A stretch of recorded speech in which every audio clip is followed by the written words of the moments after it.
Welcome to the real journey of the entrepreneur. The journey of any entrepreneur begins with a decision, then writing down your vision, then the execution of that vision. It is not for the faint of heart. It is for those who understand how powerful your mind is and that you can truly create the life that you deserve. It does require a unique formula that includes belief in yourself, a lot of consistency, connecting with an OG, a lot of tears, missing out on a few events and things, and taking a whole lot of risks that will allow you to see your vision and dream come to pass. This journey of the entrepreneur is from the perspective of a wonderful mother, a business owner, whose goal is to break generational barriers and normalize the process of wealth building and financial wellness through entrepreneurship, all while creating a social and give back along the way. I am sharing this journey with you and invite you to share this process with me. Let's do this together. It's my own, but you have to feel comfortable to own it. Yeah, absolutely. Right? I will always support you. Thank you. Well, hey, good people. Guess what? We are in season 3. Season 3. Thank you for supporting the vision and the dream of a little girl from Brownsville who saw an opportunity to be able to share information with other small businesses, such as myself, to be able to learn from one another, to be able to grow, to be able to know that this process of entrepreneurship is one that may be scary, but it's also one that when you do continuous, constant effort, that something has to land. You will be successful. It has no option but to be. My name is Anita Pierce, and I am the host and producer of the Real Journey of the Entrepreneur, where on this platform we share information to other small businesses, and also, just try to make sure that we are providing accurate information to others so that they can to learn from our process, and those who have the courage to be able to tell their story, because each of us as entrepreneurs, we all have a story. We all have a process, we have a foundation, but how we come up to our solution is one where we all have to jump in and sometimes land. And as I always say, I have the best seat. I really have the best seat in the house, in the world, I think, because I get to learn from some of the most amazing, courageous entrepreneurs who have launched into this space of creating, building, and also developing the life that they want to see for themselves and also their family. And this week's guest is right along those lines. I have a wonderful serial entrepreneur who is stepping into a space where today we're going to talk about, what it means to really build relationships as an entrepreneur, and what does that look like holistically, and understanding yourself as a business owner. What type of team do you need to work with and surround yourself with? Just really deepening and leveraging relationships and really having successful relationships and business collaborations. So enough of all of this, because I could do this all day. But I want to introduce the owner of BHOLD Solutions, Miss Stephanie Barthelemy. Hello, friend. Hey, how you doing? How you doing, sis? Good, thank you. How are you? I'm inspired. I was listening to you talk about being an entrepreneur and how blessed you are and how fortunate you are to do what you do. I was like, man, this is inspiring. So yeah, I'm really pumped up now after hearing that. Well, here we are, finally, right? Yeah, finally, we've been trying to get together for a minute, and schedules do not always permit, but here we are. We finally made it.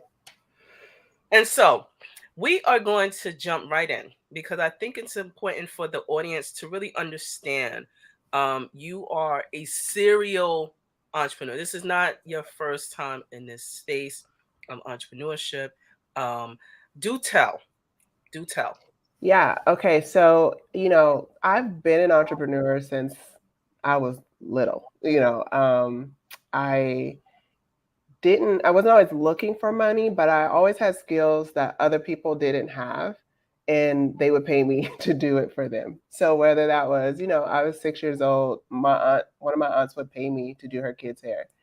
Um, well, actually, two of my aunts would pay me to do their children's hair. My mom taught me how to braid. My mom was the braider in the family out of her siblings. She passed that down to me, and I was like the braider of all my cousins. So I started braiding hair and made a lot of money braiding hair all the way through college. It like paid for my books and all that stuff.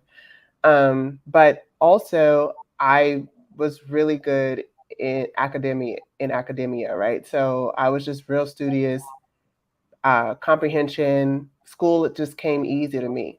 And so I didn't really have to put a lot of effort in to learn and understand whatever was being taught.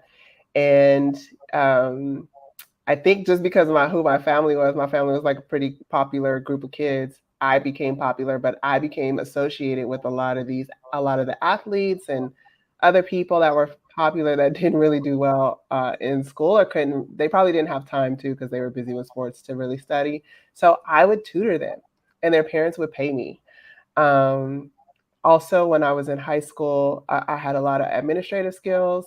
And so I don't even know how this happened, but I ended up being like hired by my school to work in the athletic department.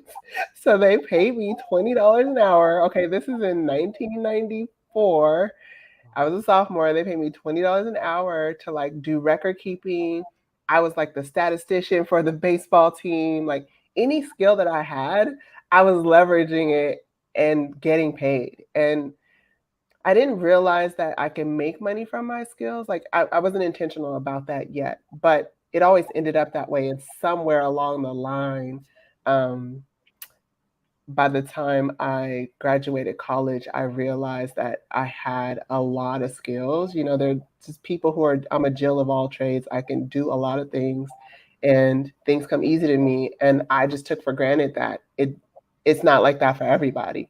So I wasn't charging people. I didn't see that as a business opportunity. But now I understand that things that come easy to me, someone else would pay for because it doesn't come easy to them. They don't really even understand how I could do this. So that's my first understanding of entrepreneurship is like you have a gift, you have a skill, it comes naturally to you. It literally doesn't take you that much time to do it. Other people out there, your skills, your gifts, your talents are the solution to their problems. And so that's where the money comes in. So after that, I was in school. I used to babysit. I used to do graphic design for people. This is back when we had a Microsoft Publisher. So like Publisher, okay? It was like the first Adobe Adobe what's that? There's a product that I use on Adobe. I can't think of the name, but it was like the first version of that, and InDesign, Adobe InDesign. And so uh, I used to make programs for churches. I used to make all the programs for my church. I used to make resumes. I would make money making people like really creative resumes that stood out. I knew how to word. So I started a skincare line with my friend who was actually making the product, but I saw, and I believe she saw an opportunity where my skills could help really make it official and grow the business and market it right, and really create a brand. And so I used my skills to make money for myself, my own product there. And, just I was a business manager for years. So I would run businesses for entrepreneurs, small businesses. But at one point, I had like 5 clients. They're paying for me. So it gets really busy. And I ended up, all of them ended up growing to a certain point at the same time. So, Mm. I didn't want to keep doing that because it was really tiring. I just didn't have enough time. And it was really taxing on me. So I said, oh, let me take this opportunity to get a job. So I was going to get a job and just like do something easy, like administrative assistant, schedule for like the CEO, go home and live my life, keep my side hustles as I wanted to do them. Mm. Well, here I am 4 years later, the head of the people department. Don't ask me how. I moved from administrative assistant. I know how because I know how to. I understand relationships and I understand my gifts and how to lend those to people. So I guess when it's in you, Anita, you can't help it and you can't hide it. People see it, they're gonna put you there. You gravitate toward those types of roles. And so with that said, I was working there. I've been working there for almost 5 years. And I recently got married. And my husband and I decided that we would focus on real estate. Like that would be the thing we build together, and real estate investment company. And so we are doing that now. With that, a lot of capital is required for that. So we had to think of ways to generate capital without waiting long periods of time. So Mhm. that's how Bold Solutions came about. So Bold Solutions is like a consulting company, and I'm really strong on the consulting service side of entrepreneurship. So Bold Solutions is like a consulting company, and we take all my years of experience in business and working with people operations and culture building, which I also did in my church. When I was a children's leader at a church, um, I ran the largest group of volunteers in the church. It was children's church ministry, which, children's church ministries are always looking, they're always short staffed, they're always looking for people to help. They can't really hang on to volunteers. Well, our rate of retention was basically 100%. If people left children's church, it wasn't because they wanted to. It was either because they were in a different ministry that we had a greater need for, or they moved. But we had people asking, we were turning people away. Like there was qualifications for working in children's church. I mean, that's um, how great we were running the program. And so um, I leverage all that from what I've learned and what I've been successful at, and now I help corporations, transform their culture, um, improve the teamwork and collaboration there. And there's a real value in that, and we do it by helping people understand how to relate to one another. And so that is a really big capital generator for us. My husband has his, he's in real estate, commercial real estate. So we've learned how to make the money quickly so we can have it as working capital for our real estate business. Okay. Whew. All right. Where do I Yeah. go? Where do I go? Okay. So, thank you for this is the reason why I think it's important for you to tell your own story because Mm. had I told it, I would have just been like, no, um, she got married, you know, she owned two You do a businesses. lot.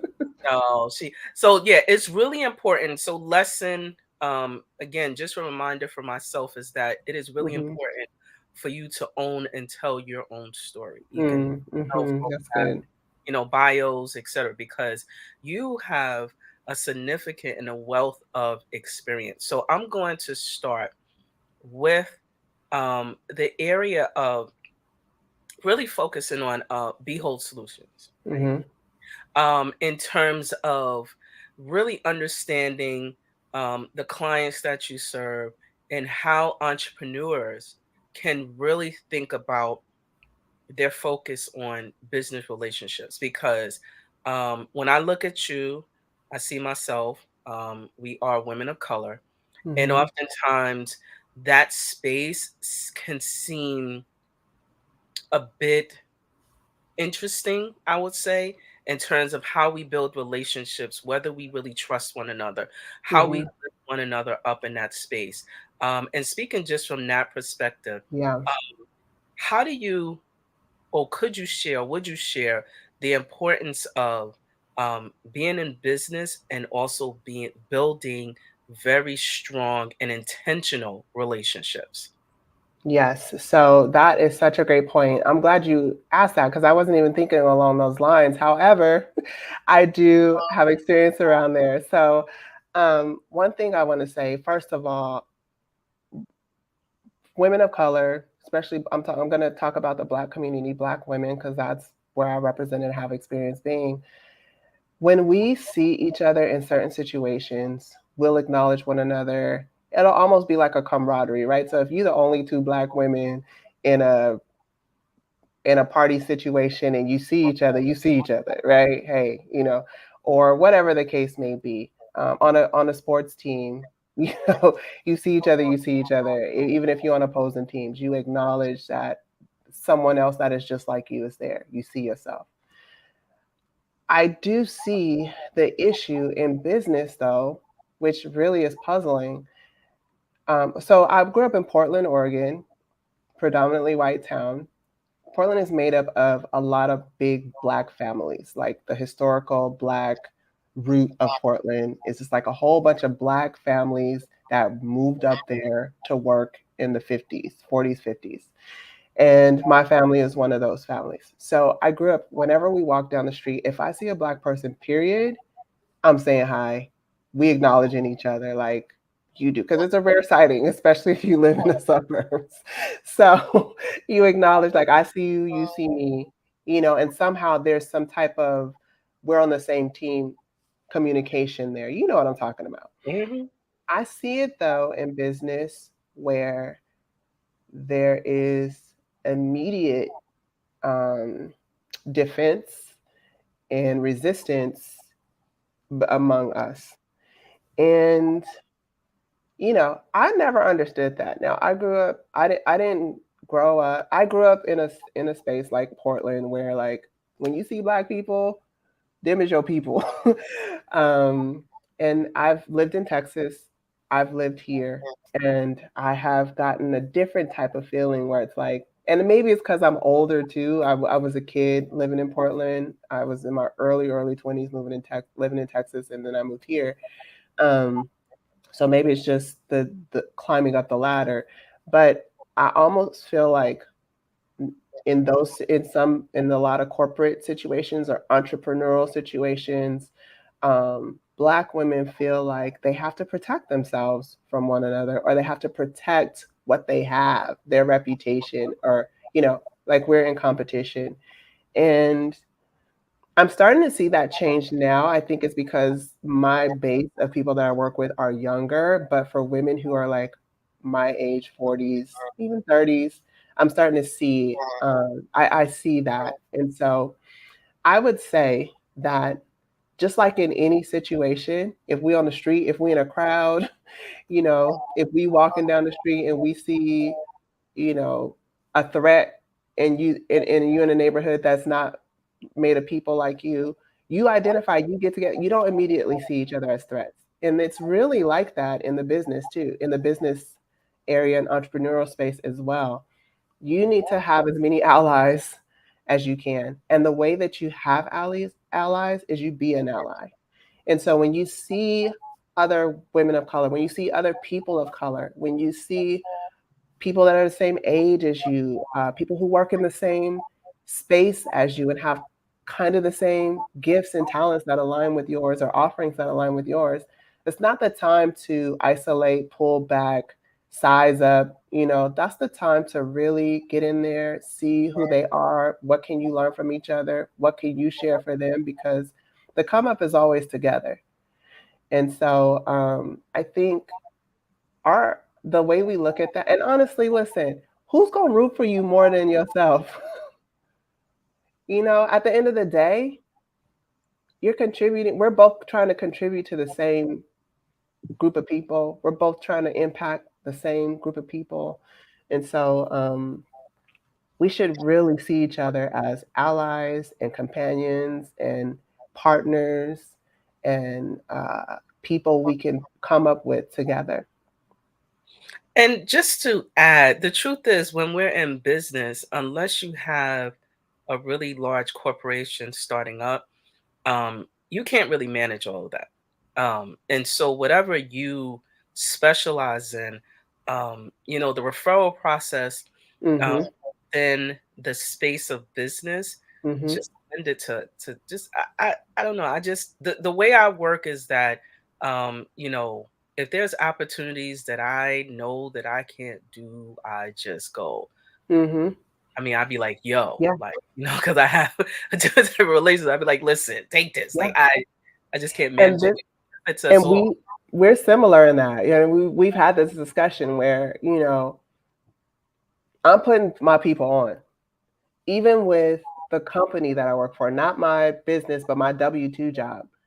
Trust me, the people that if they ask me for a photographer or if they ask me for a notary or something like that, and it's I know some people like that that's same color as me and all that. I'm putting them on because I know they're trying to grow. I know they need that business, and I know these people. Now, I don't put people on just because I know them. You got to be good and professional and represent me well. But at the same time, I'm always looking for opportunities to put people on. But and you said it, especially when you can't do something. But even more, if I can do something and it's not like in my scope of work or I don't want to focus on that, I want to focus on my niche or whatever I'm focused on, then I don't mind passing that on to someone else. And so we're better together. Um, and if you can show up in numbers, and guess what? A way to build relationships with people is to refer them. So guess what? My photographer, if I need anything, I have to make him let me pay him because that relationship is there. He gonna make himself available. He's gonna do whatever because I always give him work. Um, and like I don't even let people choose. I just say, hey, this is gonna be our photographer. This is gonna be our social media associate, whatever it is, I just make that call. But I've built a relationship now with another business owner, another entrepreneur. And another way to build relationships is on the other side of that, that you do have referrals, that the people you work with are competent. So your customers know, oh, yeah, you're the real deal because you don't even work, you never bring us anybody shabby. They'll let you start making those decisions. They'll call on you for things outside of your scope of work. And that's how you keep that relationship going with the services that you can provide, is that you be a resource to them even if it's not something that is in your area of provision for them or area of service for them. All right. So I'm going to lean a little, just slightly differently, because during growth phases within um, the phase of growth for entrepreneurs, there's always a pressure point of when we are looking to hire a team, right? Mm-hmm. And if you read the newspapers and if you're looking at the news on social media, there are some challenges that small businesses are having. In an example, in terms of looking to hire the right team to support their business growth. Um, how does one, as a business owner, determine um, how to really relate with their new team, hiring a new team, whether they really trust themselves to hire someone Mm-hmm. and release Mm-hmm. some of that space, especially if you've been working alone for some time? Um, Talk about that, because I know at a point in my space, I had a system, really good system, that required that I wake up really early because I have a little person, and I have to play dolls and all that other stuff in between. Stephanie laughing because Um, and then, like, afterwards, that time, that required time, I have a spouse, so I got to try to do some things with my spouse. Mm-hmm. And then Mm-hmm. I have to, go back to the business. But it was a system that I thought was working until Mm-hmm. I started to get inundated with more business, and I ran into some time challenges, right? So do I cook dinner or do I still work on this project?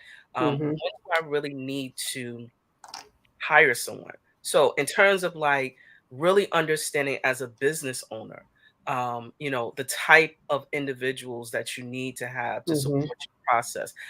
Can you kind of dive into that and share some of the best practices that you're and some of the services that BHOLD Solutions offer? Yes. So one of the things that, okay, you said something that was really powerful. I don't even know if you noticed it, but like you said, you talked about trusting yourself to be able to hire the right people. And that's the number one relationship, right? So we talk about relationships in business. It all starts with your relationship with yourself and whether or not you can trust yourself. And a lot of times, the problems that entrepreneurs face is they don't trust themselves because they don't keep promises to themselves. They say Mm, they're going to do something, they don't do it. They commit to doing things and then they end up not wanting to do it, like overcommitting or taking a job that you really don't want to do. And so you start to build distrust with yourself. mm, And so when it's time to lean on yourself, you freeze because you've let yourself down in the past. And so one of those the first step to building a team is to make sure that you've built a good relationship with yourself.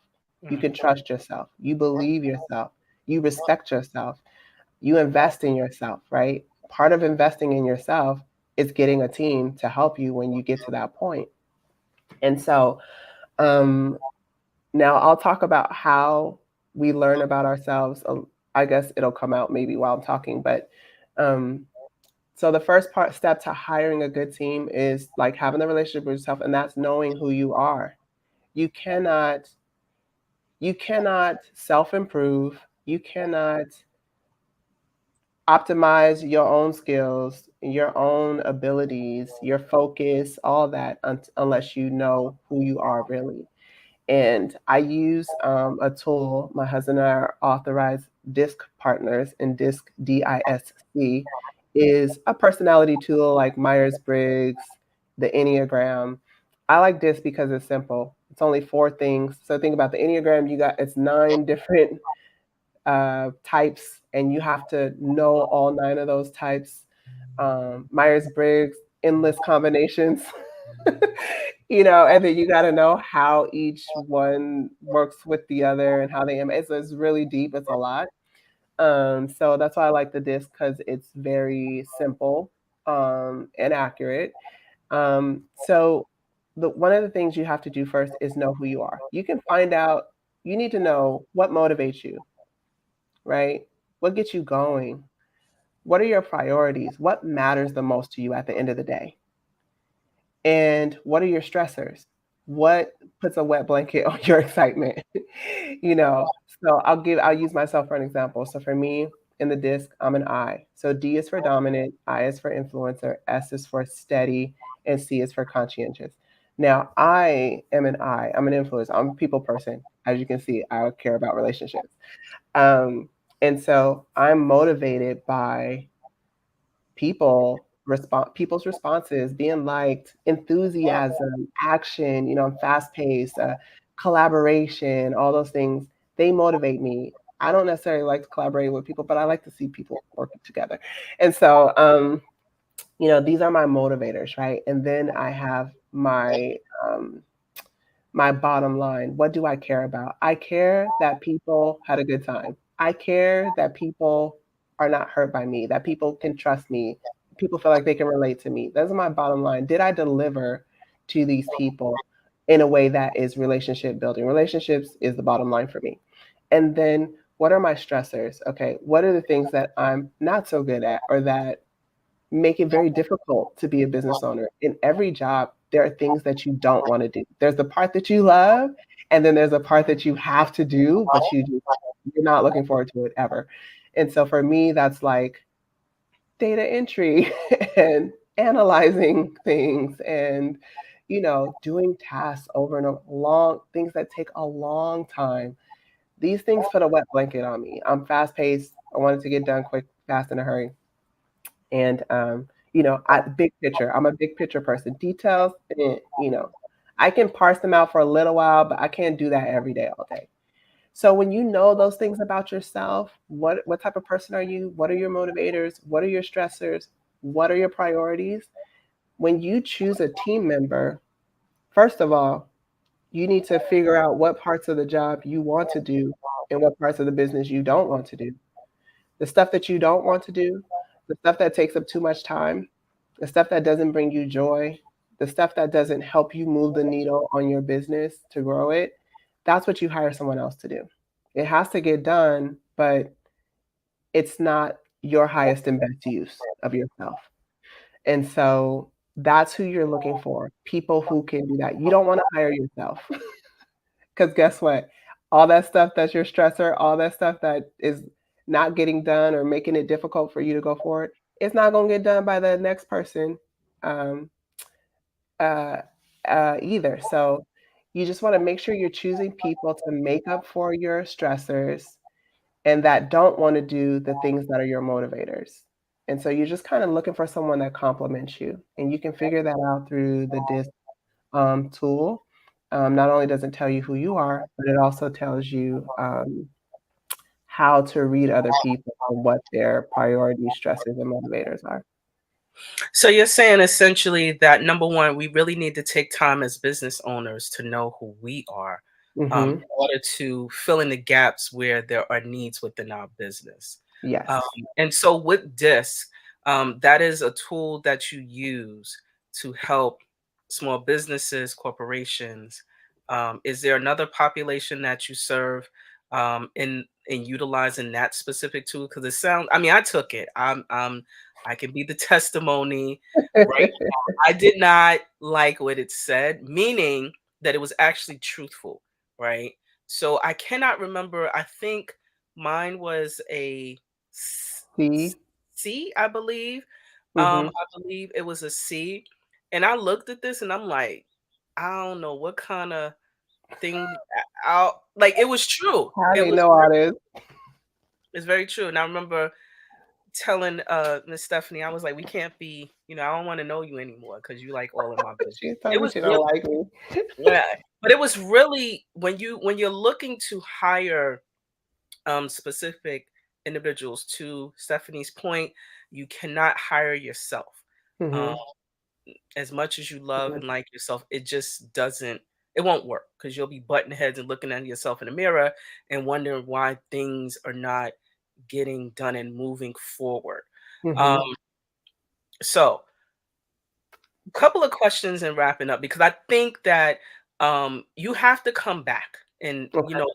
be more because in this time frame really understanding about relationships, what we need in this time frame is not enough. So I'm Okay. gonna have to actually come back, but I do want to wrap up with um, just a couple of questions. You know, when we're thinking about business owners, what really stops us from really taking that leap and utilizing tools to help us to grow and develop from your perspective? Wow, that's a big question. Again, that depends on your personality, right? And so just to dive in a little shallow of the different things that the four main things that stop us. Um, for the D personality, their greatest fear is loss of control Mm, or vulnerability. So it's hard for them to enter into a new territory when they haven't fully grasped what it will take or if they have what it takes to make it happen. So taking a chance for them when they feel like they're going to lose control is very scary. That will stop them. The I personality, which is the influencer, they look at what if I fail and everybody sees it, right? mm, So you're thinking about what other people are thinking. You think that like if I'm a failure, then I'm going to lose my influence or I'm going to lose my status or I'm going to be rejected socially. And these are the things that the I personality, the people person thinks about. For the S personality, which is the steady personality, their greatest fear is loss of stability. So uh, they like the routine. They're comfortable, right? So you get to a certain point, you already took a risk to get to this point, you got things stabilized. Going to the next point is very scary. And so that the next step could be leaving your job. It could be, you know, acquiring another business that's similar to yours. It could be taking on offering something else, making a new product, whatever it is. The fact that you're now going to kind of be rocking the boat, you got to get back into that uncertainty. It's very uncomfortable for the S personality, so they don't want to take it will stop them. And then for the conscientious person, this is your analyzer, right? And so they have a fear of being wrong. So like, what if I do take the chance and it doesn't work out? Or what if my analysis of this being successful isn't actually right? And so they get the paralysis of analysis and they don't move because they are trying to dot their I's, cross their T's. They need all the information. They need all the receipts. They need all the research. They need to read all the reviews. They need to listen to everybody who's an expert on this thing before they feel like they can move forward. And so that is another thing that will stop them. So really, it's just our fears, however they show up in our personality type. And so that's why knowing yourself is important because you can fight those fears. You can know, oh, that's just my personality. This is irrational. I'm an entrepreneur. I'm going to give it a try. I'm going to go for it. I'm going to grow. So I'm gonna just share another thing. So last year, a group of us, Stephanie, Huds, my sister, another family, we got together for a series of calls, right? And we were all challenging each other, like, what are we gonna do? And blah blah blah blah blah. So I go, yeah, I want to have this event and I want to do all this stuff and blah blah blah. This is the thing that I said I wanted to do because I've She always spoke it. it was written on my vision board, and I was like, oh, let me just pull it off. And I was like, to Stephanie's point, I needed to have everything in order, right? So let's move fast forward to where we are now, right? I go, oh, like I got to get because I made a commitment, right? I verbalized it, I spoke it out, and I'm like, I'm not gonna not do this, right? So literally, like within a couple of weeks, which wasn't responsible. So I encourage no one to not follow in this path. It wasn't responsible, but I wanted to do it because one, I didn't want to lie to myself. I didn't want to lie to my people who were rooting me on, and we were like really Yeah. challenging one another to kind of like get things done, right? Yeah. So guess what? I wound up hosting my first full circle business brunch experience back in April, right? Mm-hmm. And guess what? I am so glad that I did it because now I have, information. Like I've done this for other people, right? This is the Mm-hmm. thing when you're an entrepreneur. We do things for other folks. We kind of, and then when it comes to our stuff, like physically our stuff, we kind of like, as Stephanie mentioned, have to have all of the information. But the truth is, I have the information. I just really You did have not it. trust myself. And it was a great event, and we're going to do it again. So stay tuned because this is not Yeah. the first time you're going to see Anita, Stephanie, Greg together doing some wonderful things in that space of entrepreneurship. But I want to share that because, to Stephanie's point, you have to really know yourself. But the other thing is that Stephanie mentioned, I don't think you heard. Sometimes you just have to jump and just do it. And you got to Just have got the to whole do it. squad around you to be able to help to support you to get over that hump. There's always going to be a reason why you shouldn't. Mm, So don't wait for all those to be gone. There's always going to be, you'll always be able to find one. But very like Anita said, just jump and do it anyway. Just very true. So, in wrapping up this segment, because I really have to have you come back. This ain't this is too much information in such a short period of time. Um, your tips, right, for Mm-hmm. really focusing on business relationships, getting to know yourself. What can you offer up? Four things that you can offer up to entrepreneurs who are looking to delve into the space and don't really know where to begin. Yeah. So number one, everything starts with yourself.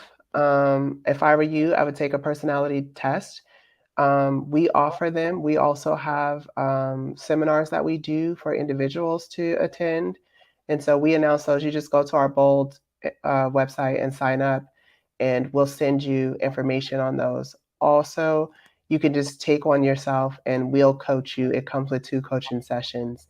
Um, so that's number one, know yourself. Number two, understand what you enjoy. Like, what do you actually enjoy doing, and what parts of your business do you want to focus on, and what parts of your business do you wish someone else was here to do? After that, you want to and like building a team and hiring a team and all that is super important. It's not just about having the people, it's also making sure you have the money to do it. So, because we are talking about business, so you need to look at your bottom line, budget out what you can afford. You don't have to W 2 someone that you're going to hire. You can hire a contractor. You can hire a service like a Fiverr or a virtual assistant service. They have international ones. I know a really good one. You can hit me up. I know a couple of really good ones in India. Very, very inexpensive. But your team can be also partners with you. So, like in the business that we have, real estate, um, our mortgage loan officers are part of our team. We don't pay them. They get paid when the transaction is done. That money just comes out the transaction.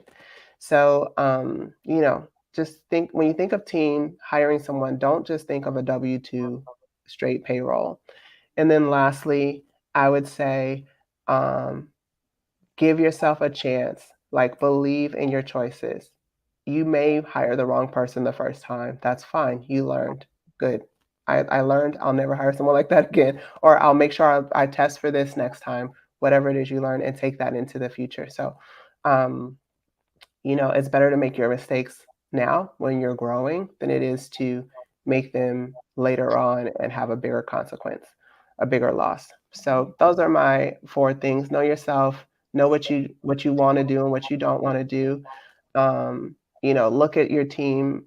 It doesn't have to be a payroll situation. That gives you more options, and pay attention to salary and those things, and what it is you can actually afford.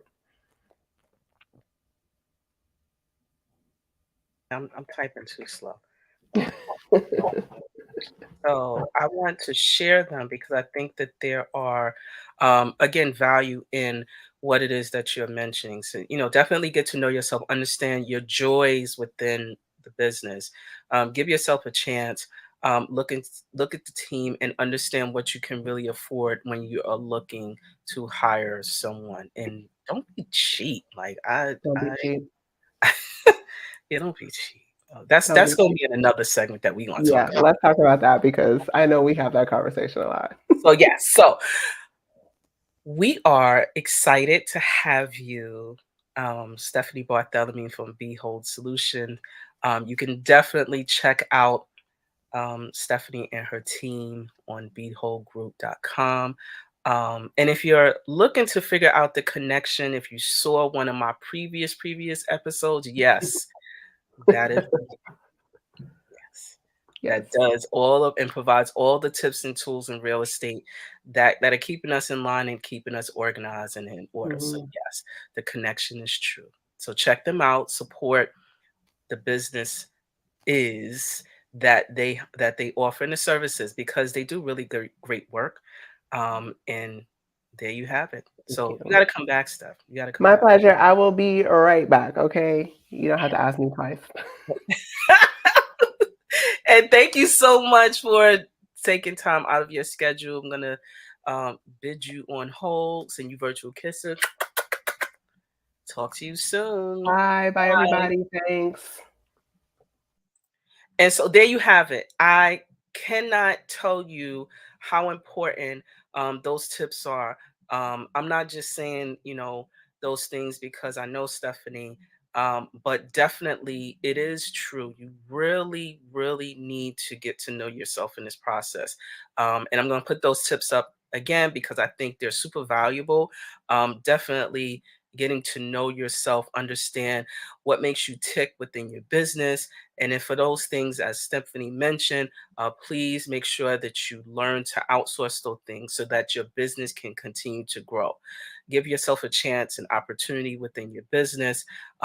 Assess your team appropriately. And as she mentioned, in different aspects, there are individuals who are part of the process on a continual basis to help her and her husband grow their business. And make sure that you know what you can afford, understand your bottom line, whether you and how you want to hire within your respective businesses. So, I love when I get good stories, I get great people, and I learn a lot. And that's what the real journey of the entrepreneur is. We really focus in on learning from one another, and also sharing resources, which, of course, I'm going to share a few things that you can utilize. Some resources are available now. One, namely, being if you want to be connected. We're in the space. Stephanie mentioned very distinctly about the importance of building relationships. Networks does actually create your net worth. Very important. So there are a number of chambers of commerce within the 5 boroughs upstate New York that has active members and looking for active members. And it does pay to be a part of these specific networks, chambers, if your budget does lend to it. I also want to highlight specifically within New York City, there are they have one-to-one business support that you can take advantage of if you're looking for things like to get your website built, or if you're looking for legal services. There are a number of organizations that provide these services for free. And again, if you've been paying attention to what I say in terms of my process, I started out by taking advantage of all of these trainings that has allowed me to grow and scale my business. And if you are looking for grants, there still are grants available. If your business does qualify, the resources are still available at newyorksmallbusinessrecovery.com. Again, we don't always have to take out loans in the beginning. Some of us may not qualify for business loans because you have to provide proof of concept in order to take advantage. But there are grants available that you do not have to pay back. And this is a way for you to help to grow and scale your business. So you heard it here. The Real Journey of the Entrepreneur. We're in season 3.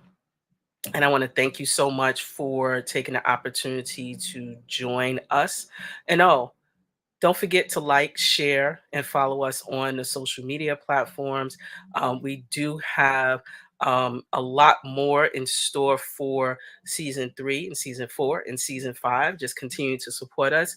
And also, I want to say thank you for taking time out of your schedule to join us today.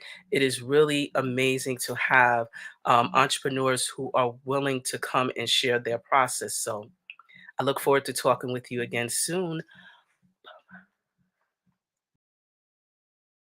Welcome to 11375. My name is Anita Pierce, and I am the owner of a New York-based MWBE certified business consultancy. We focus on business education for startups, and we also connect mid-sized companies, corporations, community-based organizations, and government agencies to foster affordable solutions that will allow your business to flourish. We elevate the awareness of our communities with regards to financial, mental, and also economic wellness. Some of our services include project management, training and facilitation, stakeholder engagement, and also advocacy within the business community. If you're interested in some of our services or all of them, please do not hesitate to reach out to us. We're on all of the social platforms at 11375, or you can check us out at our website at 11375.com. We look forward to supporting you in your business goals.